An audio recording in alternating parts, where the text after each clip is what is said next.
Dacă ai ajuns până aici, este pentru că povestea lui Ilie și a Elenei te-a captivat. Dar călătoria lor nu s-a terminat încă. Înainte de a începe, nu uita să abonează-te la canal așadar, nu ratezi nicio actualizare și ești primul care află noile aventuri și poveștile interesante pe care le pregătim pentru tine. Acum, pregătește-te să pornești în povestea lui Ilie și a Elenei, unde fiecare pas este o luptă pentru supraviețuire și pentru adevăr. Muntele îi așteaptă, iar ceea ce îi așteaptă, nimeni nu poate prezice. Era frustrat. În ochii lui se citea oboseala și furia, ca și cum natura sălbatică a regiunii s-ar fi transformat într-o reflectare a propriului său suflet. Fața sa, marcată de timp și de muncă asiduă, părea și mai împietrită de vântul mușcător, care bătea afară.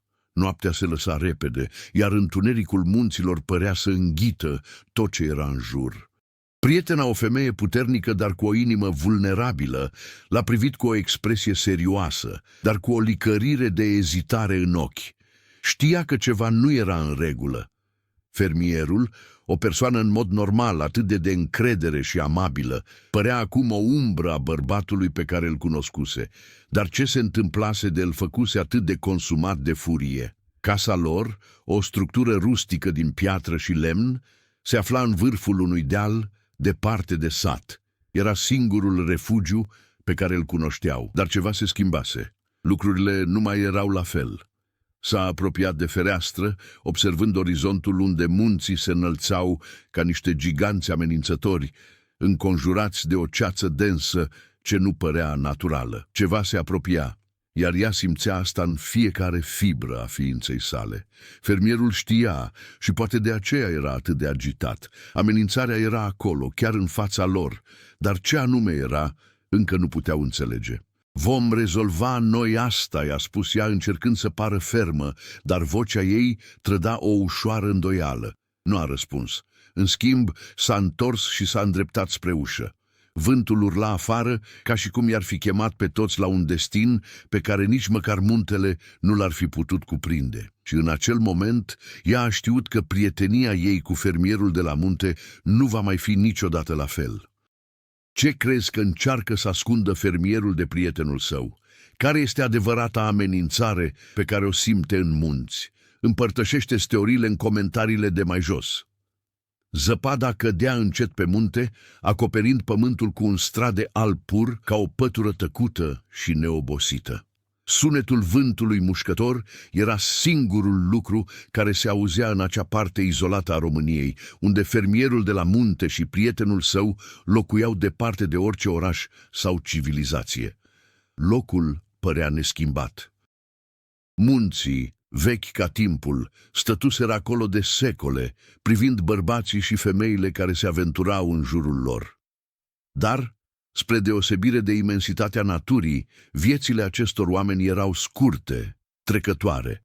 Și astfel, cel mai apropiat sat, unde se născuseră fermierul și prietenul său, era aproape o amintire îndepărtată, ceva ce vizitau sporadic pentru a face cumpărături și a întâlni alte ființe umane.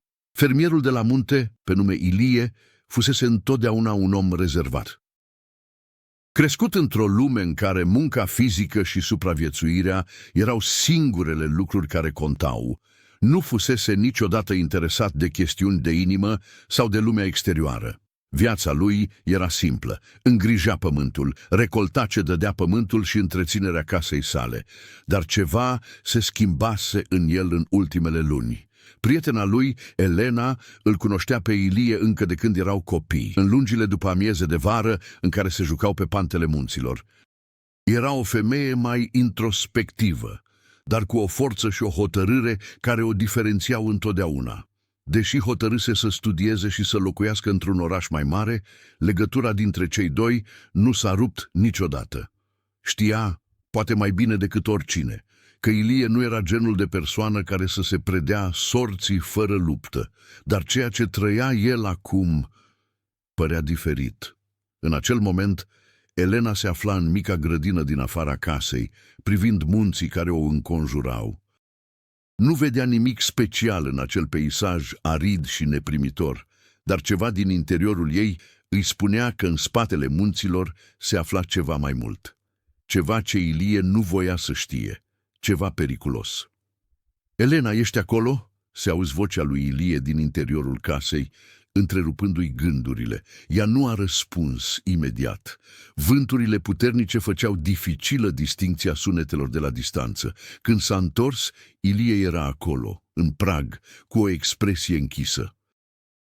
Ochii lui, odinioară plini de viață, erau acum încețoșați, ca și cum ar fi privit ceva dincolo de ceea ce putea ea vedea. Nu simți, Elena? Nu simți că ceva e pe cale să se întâmple? Ceva ce nu putem controla? Era mai încordat ca niciodată. Elena îl privi cu atenție, încercând să descifreze ce voia să spună, dar nu găsi răspunsuri clare. Eu nu știu despre ce vorbești, răspunse ea cu precauție. Ilie se apropie de ea, cu privirea ațintită asupra munților îndepărtați, unde zăpada se aduna mai mult. Nu există cale de întoarcere. Dacă nu acționăm acum, vom fi mistuiți. Tonul vocii lui, încărcat de o urgență pe care nu o înțelegea, i-a făcut fiorul să treacă pe șira spinării. Știa că ceva nu era în regulă, dar ce anume? Ce știa fermierul de munte ce nu voia să-i spună? Ce știe Ilie despre munții pe care Elena nu i-a descoperit încă? Ce crezi că se va întâmpla? Împărtășește-ți gândurile în comentariile de mai jos. Noaptea se întindea, iar furtuna din munți părea neobosită. Ninsoarea cădea neîncetat, acoperind cărarea care ducea spre micul sat, făcând imposibilă vedea ce se afla în față. Liniștea, odinioară reconfortantă, acum părea mai apăsătoare ca niciodată. Fiecare trosnet de lemne în șemineu răsuna ca un avertisment despre ceea ce urma să se întâmple. Ilie și Elena erau în casă, dar atmosfera nu le oferea nicio consolare. Tensiunea din aer era palpabilă. Știa că ceva se schimbase, dar nu-și putea da seama exact ce anume. Ilie era într-o stare de alertă constantă, ochii ei scanând fiecare colț al camerei, ca și cum ceva i-ar fi urmărit. "Trebuie să mă asculți, Elena," spuse Ilie grav, fără să se întoarcă spre ea. "Singura modalitate de a supraviețui e să acționăm repede. Dacă mai amânăm, nu va mai fi timp." Elena a rămas tăcută. Ceea ce spunea părea atât de absurd, dar privirea din ochii lui spunea altceva. El credea ce spunea, iar asta o făcea și mai neliniștită. Știa că nu era genul care să exagereze. Ilie nu fusese niciodată genul care să creeze panică fără motiv, dar ideea că ceva necunoscut venea dinspre munți lăsa o senzație ciudată în aer. "Despre ce vorbești, Ilie?" întrebă Elena cu o voce mai încordată decât voia să arate. Se întoarse încet cu ochii fixați asupra ei, plin de o urgență care o deruta. "Am descoperit ceva, Elena, ceva ce nu pot ignora. Vin." Elena se încruntă. "Cine? Cine vine?" Ilie a făcut un pas spre ea, expresia feței lui devenind și mai întunecată. "Strămoșii, cei care au trăit aici înaintea noastră, cei care s-au rătăcit în munți, ei nu sunt ca noi, ei sunt altceva." Elena simți un fior rece pe șira spinării. Nu voia să-i creadă cuvintele, dar era ceva în vocea lui care o făcea să-și pună la îndoială certitudinile. Munții aveau o istorie, asta știa și ea. Se spuneau legende ale popoarelor antice, dar nimeni nu crezuse vreodată că erau ceva mai mult decât mituri. "Vorbești despre legende, Ilie. Asta nu e real," a spus ea, încercând să-și păstreze vocea calmă, dar o frică inexplicabilă i-a cuprins pieptul. Dar el clătină din cap, întrerupând-o. "Nu mai sunt legende, Elena, nu mai sunt." Tăcerea dintre ei s-a prelungit câteva clipe. Ea nu știa ce să spună. El s-a uitat pe fereastră, privind furtuna de afară, ca și cum răspunsurile ar fi putut veni de undeva dincolo de munți. Dar nu a venit nimic. Vântul puternic bătea de pereții casei, ca un avertisment despre ceea ce urma să se întâmple. Apoi, dintr-o dată, liniștea s-a spart. Un sunet îndepărtat, venind din adâncul munților, i-a făcut pe amândoi să se întoarcă repede.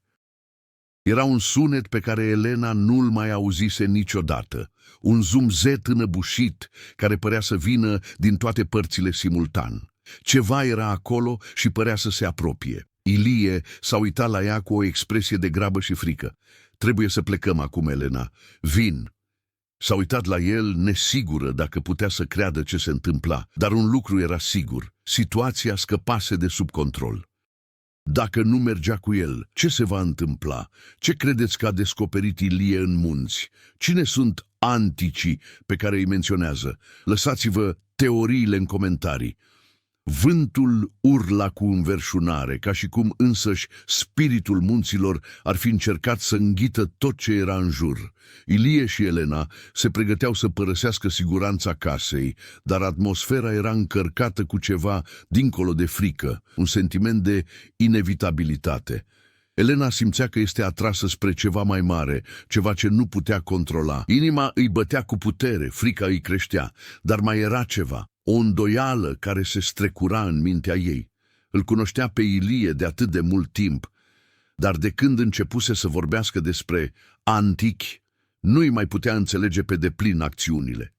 Ilie, nu te gândești că toate astea sunt vina satului, nu-i așa? Întrebă Elena cu vocea încordată. Ilie se uită la ea cu o sclipire de durere în ochi. Nu înțelegi. Satul... Noi am fost mereu prea ignoranți. Am crezut că munții sunt doar munți. Dar acum totul s-a schimbat. Ea clătină din cap, încercând să-și păstreze rațiunea. Vrei să spui că toată furtuna asta, tot ce se întâmplă, are legătură cu ceva ce a făcut satul? Nu a răspuns imediat. Privirea lui era distantă, ca și cum ar fi căutat ceva ce ea nu putea vedea. Nu e vorba despre ce a făcut satul, Elena, e vorba despre ce fac ei acum, ce au început. Tensiunea din aer creștea, dar Elena simțea cum o altă presiune crește în interiorul ei, una care nu avea nicio legătură cu munții. Prietenia ei cu Ilie se transforma în ceva diferit, ceva ce nu știa cum să gestioneze. Îi cunoștea dilemele, alegerile pe care le făcuse de-a lungul anilor, dar ceva din cuvintele lui părea acum mai personal. Simțea că, cumva, el punea responsabilitatea pentru această tragedie pe umerii ei. Adevărul era că Elena simțea că nu mai putea avea încredere deplină în el. Lucrurile se schimbau și nu știa dacă Ilie era încă fermierul cu care crescuse sau dacă devenise cineva complet diferit, modelat de ceva din munți. Au ieșit din casă, ceața densă împiedicând vizibilitatea și făcând plimbarea și mai dezorientantă. Drumul spre sat era acoperit de zăpadă, iar pașii lor răsunau în golul nopții. Situația părea suprarealistă, ca și cum întreaga lume ar fi fost brusc dată peste cap. Când au ajuns la marginea pădurii care înconjura muntele, le-a apărut o altă îngrijorare. Elena s-a uitat la Ilie, mintea ei încercând să pună cap la cap tot ce se întâmpla. Ilie, a spus ea cu o voce mai joasă, ce se întâmplă dacă ceea ce se întâmplă aici nu sunt doar munții? Dacă adevărata amenințare este satul? S-a oprit din mers, întorcându-se spre ea. Privirea pe care i-a aruncat-o era grea, plină de un adevăr pe care ea nu era încă pregătită să-l înfrunte. Nu știu, Elena, dar ceea ce știu sigur este că ce e mai rău abia urmează.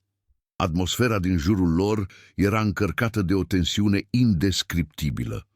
Copacii păreau să respire, ca și cum ar fi fost vii și conștienți de pericolul iminent. Vântul urla, iar ceața prindea contur, întunecând drumul din față. Nu exista cale de întoarcere.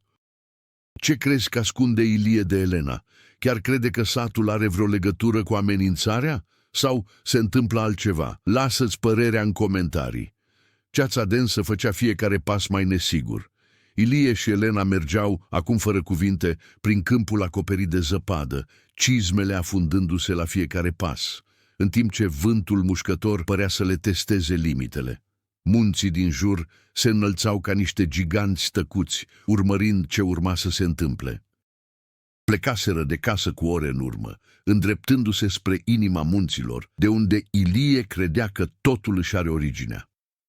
Cuvintele pe care le rostise despre antichi încă răsunau în mintea Elenei, dar nu mai știa ce să creadă. Ceva nu era la locul lui.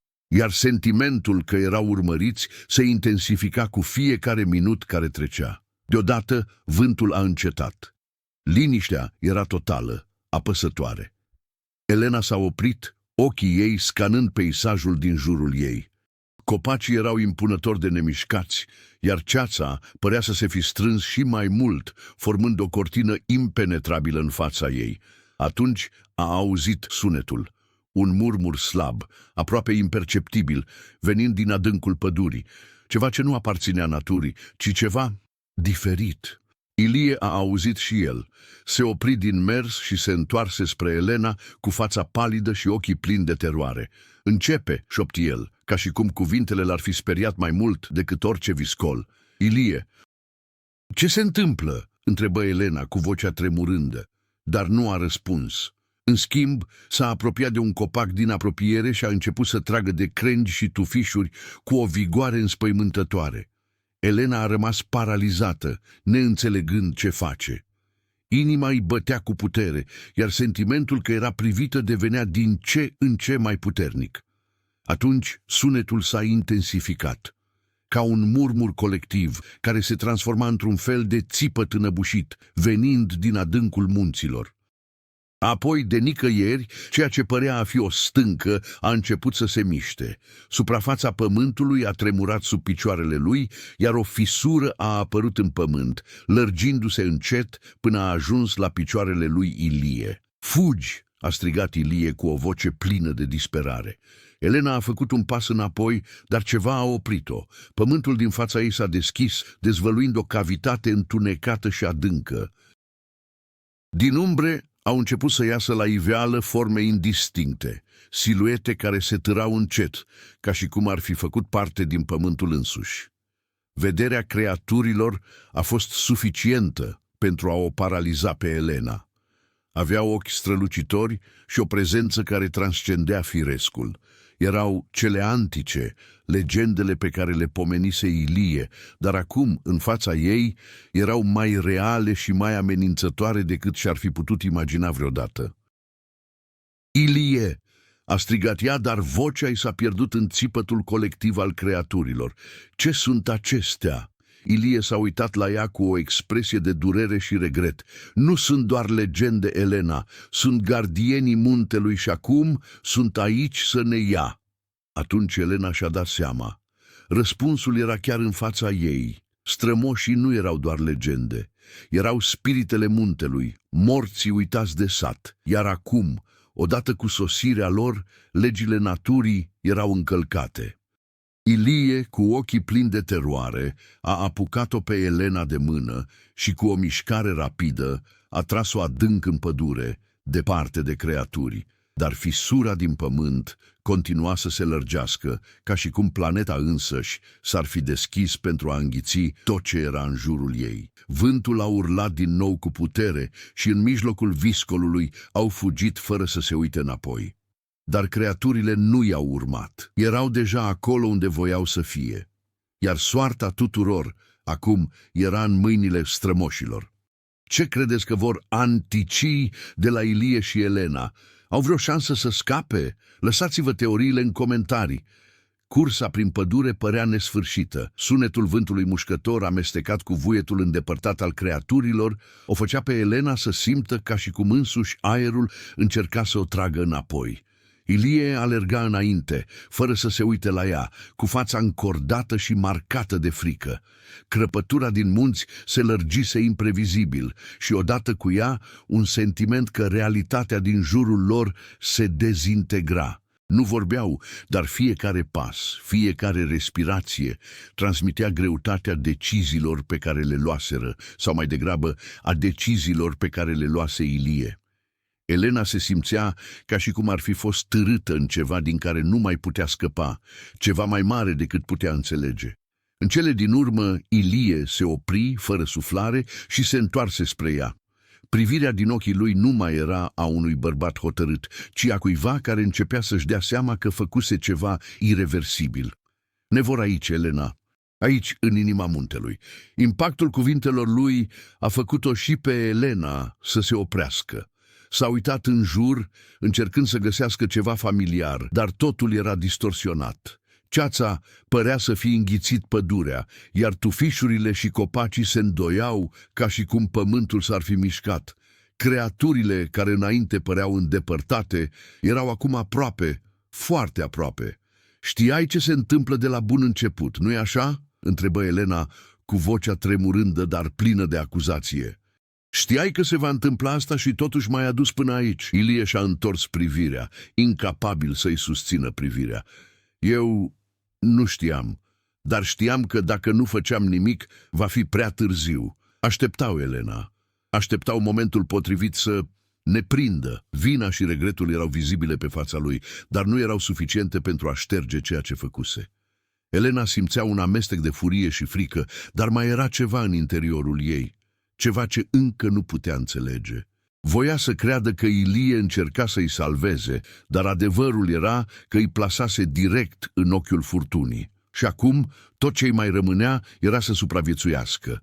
Murmurul creaturilor se întețea pe măsură ce se apropiau. Veneau spre ea, mai repede decât își imaginase Elena. Nu era timp de gândit. Știa că sosise momentul acțiunii. Ilie, avem nevoie de un plan. Acum! A strigat ea, încercând să-și păstreze claritatea în mijlocul haosului care creștea. Ilie s-a uitat la ea și ceva în ochii lui s-a schimbat. Părea mai degrabă o umbră a bărbatului care fusese odată. Nu mai era loc de îndoială sau scuze. Trebuia să acționeze, altfel totul ar fi fost pierdut.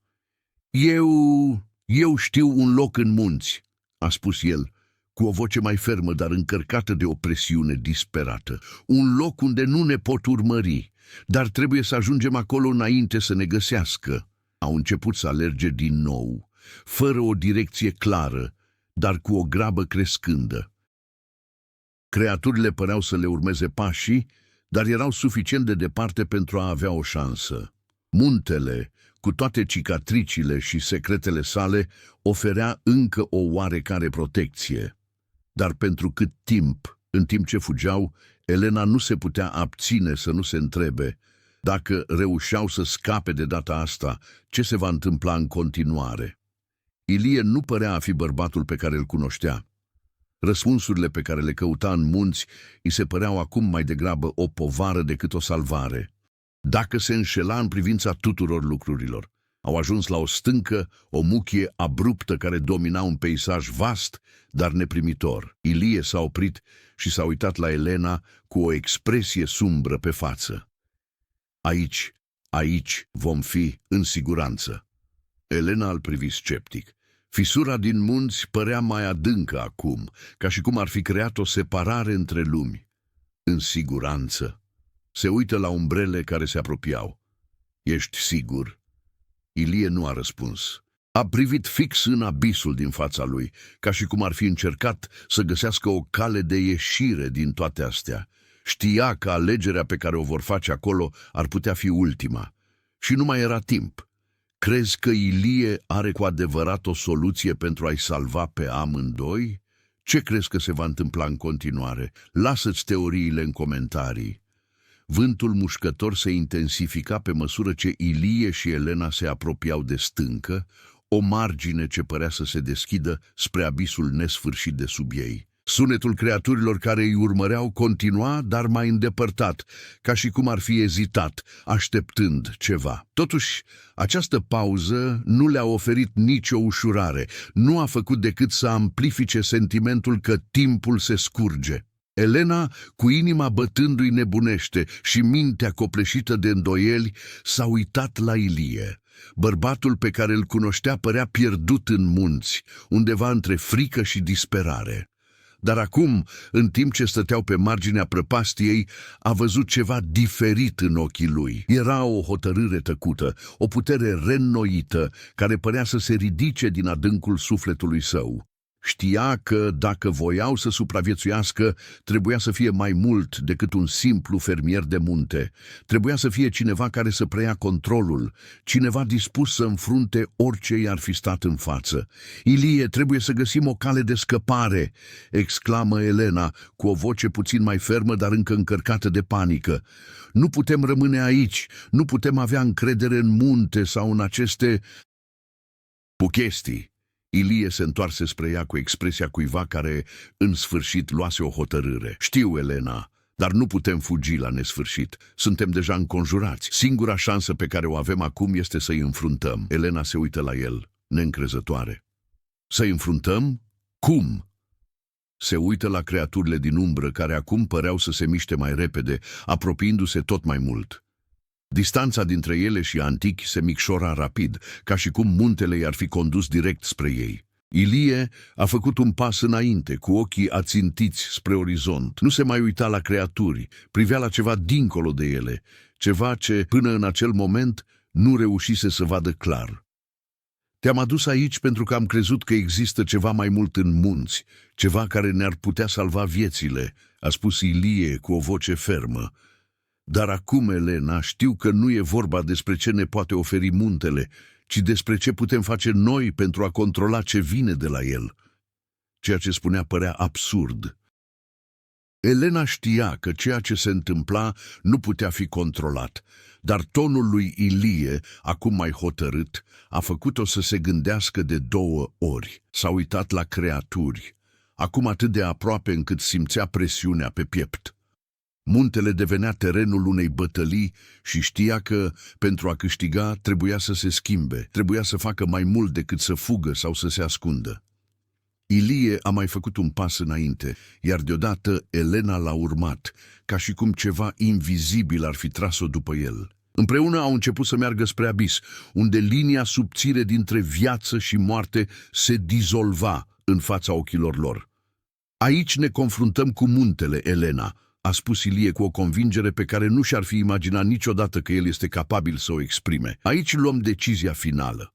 A respirat adânc, simțind tensiunea în vene. În adâncul sufletului știa că nu mai avea de ales. Viitorul nu mai era o linie clară, o umbră imprevizibilă care se întindea în fața lor. Dar nu se mai putea preda fricii. Frica fusese cea care o făcuse să se îndoiască de el, să se îndoiască de ei. Acum avea nevoie să aibă încredere. Avea nevoie să creadă că Ilie încă mai avea puterea să-i călăuzească. Vederea creaturilor era acum clară, iar ceea ce odinioară păruse o amenințare monstruoasă devenise o realitate insuportabilă.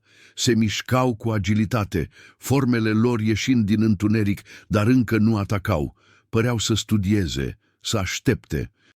Elena, a spus Ilie cu ochii ațintiți asupra umbrelor, trebuie să folosim ce ne-a dat muntele, trebuie să fim mai deștepți, mai rapizi și trebuie să fim pregătiți pentru ce va urma, nu doar să luptăm cu ei, ci să-i facem să ne respecte. Cu o ultimă respirație adâncă, Ilie s-a întors spre ea. Ești cu mine? S-a uitat la el, văzând în el o reflectare a tot ceea ce înfruntaseră până atunci. Frica, incertitudinea, durerea, toate erau acolo, dar exista și o putere necunoscută. Poate că era timpul să acționeze, să nu mai aștepte o minune, ci să facă tot ce era necesar pentru a supraviețui. Sunt cu tine, Ilie, răspunse Elena, cu o voce mai puternică, mai clară. Îi vom înfrunta împreună. Odată hotărâtă, Ilie și Elena au pornit mai departe, pregătiți să înfrunte ceea ce munții le rezervau. Nu mai era loc de regrete. Timpul fugiei se terminase. Acum singura cale de urmat era să se confrunte cu adevărul alegerilor lor. Credeți că Ilie și Elena au vreo șansă împotriva creaturilor? Ce pot face pentru a le învinge? Lăsați-vă ideile în comentarii. Sunetul creaturilor care se apropiau era aproape asurzitor acum. Muntele, cu atmosfera sa sinistră și puternică, părea să fi prins viață proprie, răspunzând chemării forțelor care se ridicau din adâncuri. Ilie și Elena stăteau pe marginea stâncii, respirând greu, încercând să-și adune gândurile pe măsură ce realitatea situației se consolida. Timpul părea să fie încetinit. Fiecare pas pe care îl făceau spre acel moment li se părea la fel de greu ca o eternitate. Se aflau pe marginea unui abis fizic, dar și emoțional. Fiecare avea propria povară de dus, propriile incertitudini, dar acolo, Pe acea margine unde destinele lor se intersectau, nu mai era loc de ezitare. Creaturile se aflau la doar câțiva metri distanță, iar liniștea care le învăluia părea impregnată de o inteligență ce transcendea orice explicație logică. S-au oprit și au observat, ca și cum ar fi avut loc un fel de încercare, o evaluare. Ilie știa că era mai mult decât o simplă luptă pentru supraviețuire. Era o luptă pentru control, pentru respect. Muntele îi testa. "Știu ce facem aici, Elena," a spus Ilie, cu vocea joasă și aproape înnăbușită de presiunea momentului. "Știu că nu ne mai putem ascunde, că suntem gata să luptăm." Elena l-a privit văzând în el aceeași hotărâre pe care începea să o simtă.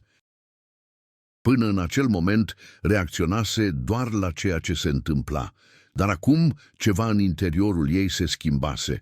Nu mai era un spectator pasiv al poveștii lor, era la fel de cufundată în ea ca și Ilie. Nu mai exista o separare între cine erau ei și ce trebuiau să facă pentru a supraviețui. "Dacă tot e să facem asta," a spus ea cu o voce mai fermă, "trebuie să fim uniți, trebuie să fim rapizi și imprevizibili. Nu le putem da ce vor de la noi. Vor să ne zdrobească, Ilie, dar trebuie să le arătăm că deținem controlul, că încă putem lupta." A dat din cap cu privirea fixată asupra creaturilor care se apropiau cu fiecare secundă. "Da, nu se așteaptă să fim atât de imprevizibili. Cred că știu deja cum suntem, că suntem slabi, că suntem vulnerabili, dar le vom arăta că nu suntem." Erau pregătiți, nu pentru că ar fi avut un plan perfect, ci pentru că acum înțelegeau ceva fundamental. Munții nu îi provocau să-i învingă, ci să-i testeze. Trebuiau să arate că pot rezista presiunii, că își pot folosi inteligența, slăbiciunile și chiar temerile pentru a schimba situația. Aruncând o ultimă privire spre Elena, Ilie făcu un pas înapoi, ochii lui scanând terenul în căutarea a ceva, un avantaj, un punct de cotitură. Nu era sigur cum se vor desfășura lucrurile, dar știa că nu mai puteau aștepta. Trebuiau să acționeze înainte să fie prea târziu. "Acum," spuse Ilie cu o voce poruncitoare, "urmează-mă." Elena și-a continuat ritmul constant. Amândouă aveau ceva de demonstrat, nu doar creaturilor, ci și lor înșiși. Muntele era plin de secrete și provocări, dar era timpul să pună aceste secrete la încercare. Nu era nevoie să învingă creaturile cu forța brută. Trebuiau să fie mai deștepți, trebuiau să înțeleagă ce își doreau creaturile și să folosească acel lucru în avantajul lor. Creaturile se aflau acum la mai puțin de 20 de metri distanță, formele lor indistincte, zvârcolindu-se în ceață, apropiindu-se într-un marș tăcut. Momentul era pe cale să sosească, iar toate simțurile lor erau în alertă maximă. Fiecare sunet, fiecare mișcare, fiecare respirație pe care o luau era o pregătire pentru ceea ce urma să se întâmple. "Acum e momentul," a murmurat Elena, simțind cum inima îi bătește cu putere în piept. "Hai să le arătăm din ce suntem făcuți." Ilie, cu o expresie de pură hotărâre, a făcut primul pas spre linia de confruntare. "Hai să mergem. Nu se așteaptă să ne opunem, dar vor afla. Îi vom face să regrete că ne-au subestimat." Și cu acest ultim gând, cei doi au înaintat, pregătiți să înfrunte confruntarea finală. Crezi că Ilie și Elena au un plan realist pentru a înfrunta creaturile? Ce crezi că se va întâmpla în confruntarea finală? Împărtășește-ți predicțiile în comentarii. Vântul tăia ca niște lame ascuțite, iar lumea din jurul lui Ilie și al Elenei părea să se dezintegreze pe măsură ce înaintau. Stânca din spatele lor se întindea în gol, iar în față creaturile anticii erau aproape deasupra lor. Ochii strălucitori ai entităților erau ca niște faruri în întuneric, prezența lor copleșitoare, formele lor tulburătoare. Tensiunea din aer era palpabilă. Tot ce făcuseră până acum, fiecare alegere pe care o făcuseră, îi adusese în acest moment. Se aflau în pragul unui adevăr absolut. Nu aveau să scape. Fie aveau să supraviețuiască, fie erau consumați de munți și tot ceea ce reprezentau ei. Creaturile erau acolo nu doar pentru a-i vâna, ci și pentru a cere ceva mai profund. Ceva ce Ilie și Elena nu înțelegeau încă pe deplin. Ilie s-a uitat la Elena, cu fața încordată, dar hotărâtă. Acum e momentul. Nu putem ezita. Ceea ce facem acum va defini totul. Elena, simțind greutatea cuvintelor lui, dădu din cap. Frica era încă prezentă, dar, spre deosebire de înainte, nu o mai controla. Trecuseră de faza în care încercau să fugă sau să se ascundă. Acum erau gata să o înfrunte. Cu un strigăt, Ilie se năpusti înainte. Creaturile, care încă păreau ezitante la apropierea lui, reacționară instantaneu, cu mișcări rapide și precise. Erau rapide, mult mai rapide decât ar fi putut prevedea oricare dintre ele. Dar Ilie nu se lăsă intimidat. Se lansă înainte cu viteză, folosind terenul în avantajul său, știind că muntele încă ascundea resurse și pasaje pe care le puteau explora. Elena, acum, strigă Ilie, în timp ce se ferea de una dintre siluetele care se apropiau cu o viteză înspăimântătoare. Își folosi mâinile pentru a împinge pietre și crengi rupte spre creaturi, creând o distragere momentană. Elena se grăbi la poziția ei, menținându-și concentrarea. L-a văzut pe Ilie, evitând o lovitură mortală, dar nu putea pierde timpul. Creaturile se apropiau din ce în ce mai mult. Știa că trebuia să acționeze. Singura modalitate de a le învinge era să înțeleagă ce le făcea vulnerabile. Cu un țipăt aprig, Elena apucă o suliță improvizată pe care o găsise cu câteva momente înainte, făcută dintr-o creangă groasă de copac. O ridică și alergă direct spre cea mai apropiată creatură. Metalul suliței strălucea în lumina slabă care se filtra prin ceață. Lovi cu precizie, nimerind cel mai vulnerabil punct al creaturii, centrul pieptului. Impactul a fost imediat. Creatura a tremurat și pentru o clipă a părut să se clatine. Elena a simțit că ceva se mișcase în aer, ca și cum muntele însuși reacționa la acțiunea ei. Creaturile din jurul ei au început să se îndepărteze, ca și cum acțiunea Elenei ar fi afectat nu doar creatura pe care o lovise, ci și pe toți cei din jur. Ilie, a strigat ea, dându-și seama că creaturile se retrăgeau pentru o clipă. Am avut dreptate, sunt vulnerabile. Ilie, care deja se eschiva de un alt atac, a auzit țipătul Elenei și a înțeles imediat. A apucat deschizătura, alergând spre creatura care îi se părea cea mai impunătoare. Folosind aceeași strategie, a folosit terenul și natura însăși în avantajul său, poziționându-se strategic înainte de a ataca cu toată forța. Creaturile își pierdeau încrederea. Ceva se schimbase în comportamentul lor. Frica pe care o purtau Ilie și Elena se transformase într-o formă de rezistență. Muntele, care odinioară păruse o închisoare, acum părea să le ofere o șansă să întoarcă rolurile. Creaturile erau mai ezitante, mai puțin coordonate. Cu un ultim efort, Ilie a dat o lovitură decisivă, lovind creatura care părea a fi conducătorul entităților.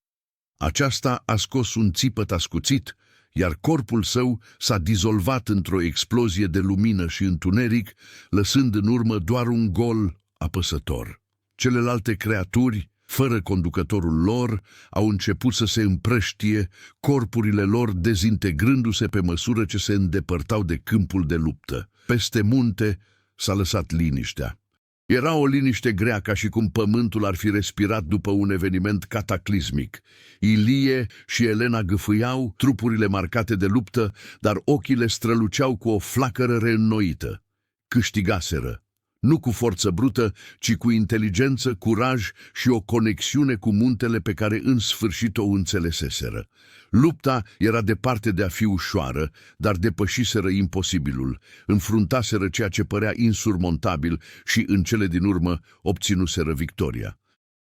Ilie s-a uitat la Elena cu ușurare vizibilă pe față.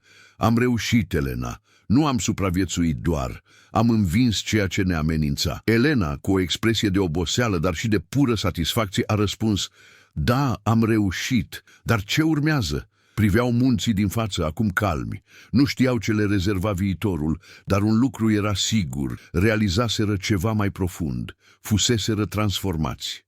Ce credeți că le rezervă viitorul lui Ilie și Elenei după această victorie? Au reușit cu adevărat să depășească amenințarea? Lăsați-vă gândurile în comentarii. Briza blândă le mângâia fețele lui Ilie și Elenei în timp ce stăteau pe coasta muntelui, privind zorii care începeau să se ivească la orizont.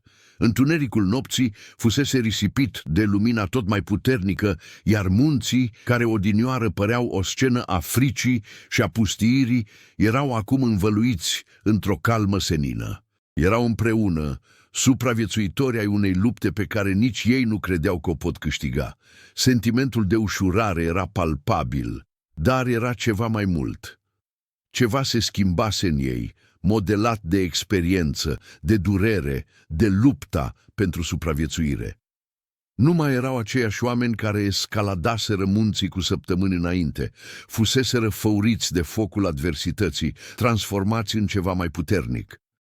Ilie s-a uitat la Elena, ochii lui fiind acum mai blânzi, dar purtând încă greutatea alegerilor pe care le făcuseră. Știa că drumul dinaintea lor nu va fi ușor. Munții erau încă acolo, tăcuți, privind. Lumea din jurul lor se schimbase, dar viața avea să meargă mai departe, cu propriile ei provocări și recompense. Nu știu ce ne rezervă viitorul, Elena, a spus Ilie, cu o voce mai calmă acum. Dar știu că, împreună, putem înfrunta orice. Elena a zâmbit, dar zâmbetul ei era nuanțat de o înțelepciune tăcută. Viitorul este imprevizibil, Ilie, dar avem un lucru pe care nimeni nu ni-l poate lua, curajul de a merge mai departe.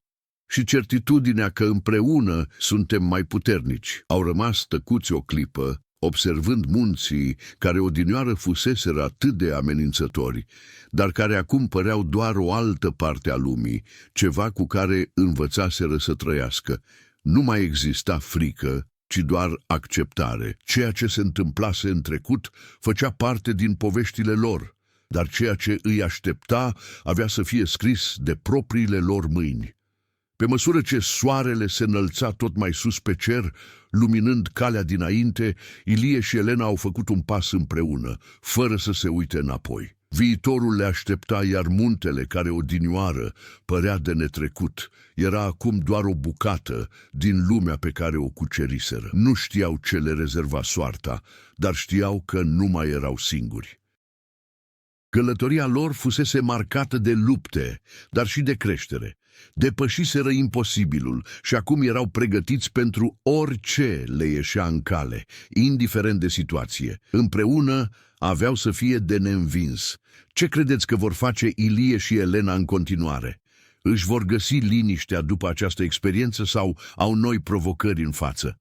Lăsați-vă gândurile în comentarii. Trecuseră ani de când Ilie și Elena părăsiseră munții, dar amintirea a ceea ce înfruntaseră era încă vie în inimile lor. Își reconstruiseră viața fiecare în felul său, dar legătura pe care o creaseră în acea călătorie nu fusese niciodată ruptă. Elena conducea acum o mică comunitate unde preda ceea ce învățase despre curaj și supraviețuire. Ilie, la rândul său, devenise ghid în munți, ajutându-i pe cei care aveau nevoie de îndrumare. Împreună găsiseră nu doar pacea, ci și puterea de a-și continua călătoria, știind că ceea ce îi unea era mai puternic decât orice adversitate.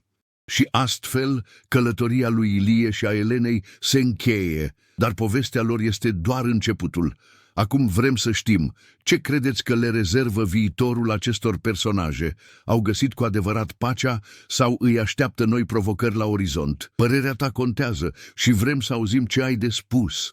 Împărtășește-ți teoriile, sentimentele și reflexiile în comentariile de mai jos și alătură-te nouă în această călătorie captivantă. Ce ai face în locul lui Ilie și al Elenei? Împreună, hai să continuăm să explorăm ce înseamnă să fii un adevărat supraviețuitor,